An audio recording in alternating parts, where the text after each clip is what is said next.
Hello everyone, কেমন আছো সবাই? আশা করছি খুব ভালো আছো। আমিও কিন্তু খুব ভালো আছি। লাস্ট ভিডিওতে তোমরা দেখেছিলে যে আজকে সানডে বলে আমি বাজার গিয়েছিলাম, তো ফিরে আসতে অনেকটাই লেট হয়ে গেছিলো। সেই জন্য এখানে ফটাফট ইনস্ট্যান্ট এসে বাড়িতে ব্রেড ছিল, তো ব্রেড টোস্ট করে আগে বরকে দিয়ে দিয়েছি। এবার আমারটা করে নিচ্ছি, আমার পালা। আর বাজার থেকে জানো ইলিশ মাছ নিয়ে এসেছিলাম, তো আজকে বাজার থেকে আসার পরে মাকে ফোন করে দিয়েছি যে জলদি জলদি চলে আসো, ইলিশ মাছ নিয়ে এসেছি, তুমি এসে কিন্তু ঝোল করতে হবে। মায়ের হাতে সেই পাতলা বেগুন দিয়ে ঝোলটা কিন্তু আমার খুব ভালো লাগে।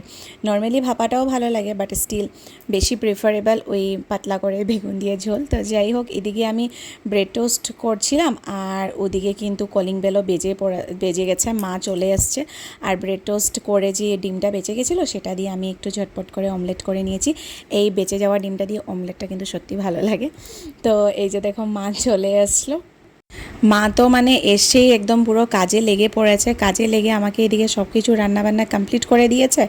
আর আমিও স্নান করে পুজো দিয়ে এবার চলে আসলাম এখানে। আজকে বাজার থেকে সুন্দর পাটপাটা এনেছিলাম, তো ভাবলাম যে গরম গরম একদম চালের গুঁড়া আর বেসন দিয়ে পাটপাটার বড়াটা করা হোক। তো আজকে মেনুতে কি কি রয়েছে সেটা তোমাদেরকে একবার দেখিয়ে দিই চলো। তোমাদেরকে তো বললামই ইলিশ মাছের একদম বেগুন দিয়ে কিন্তু পাতলা করে ঝোল করা হয়েছে, দেখো কীরকম হয়েছে জানাবে।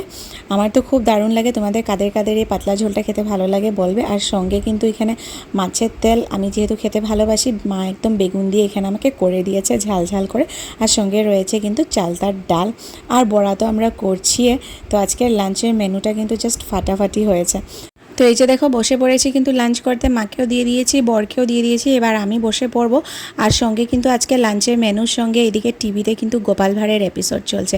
তো চলো দেখা হচ্ছে তোমাদের সঙ্গে অন্য একটা ভিডিওতে। সবাই ভালো থেকো, সুস্থ থেকো, টাটা।